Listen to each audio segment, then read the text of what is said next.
আজকে সম্পূর্ণ খাবার কারবালাতে ফ্রি। এই যে দেখছেন, বলছিলাম না, মানে ফল থেকে শুরু করে যা আছে সবকিছু ফ্রি। এই যে এখানে খাওয়ান দিতেছে, আঙ্গুর ফল কত নিয়ে এসছে। এত খাওয়া যায় নাকি? তো খাওয়া যায় বলেন, এত খাওয়া যায়? আপনি কি খাবেন? যা চাইবেন, মনের ভিতরে যা আছে সবকিছু পাইবেন। এই যে রাস্তার মাঝখানে এভাবে দাঁড়ায় আছে, আর এখান থেকে রওজা মোবারকের দূরত্ব খুব একটা বেশি না, 1/2 কিলোমিটার। এই যে এইটা রাস্তা, এইদিকেও রাস্তা। এই যে আঙুর ফল খাইতেছে সবাই, আঙুর ফল খাইতেছে এই যে সেলিব্রিটি ভাই।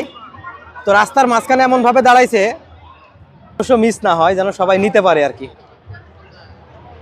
এই যে আমার পিছনে যে জায়গাটি দেখতে পাচ্ছেন, এখানে থাকার জন্য রাত্রে জায়গা, এখানে থাকতে পারবে যদি দূর থেকে আসে আর কি, থাকার ব্যবস্থা আছে। তো ভালো থাকবেন। এই যে সবাই আমাদের বাংলাদেশি, সবাই আসছে জিয়ারাত করতে।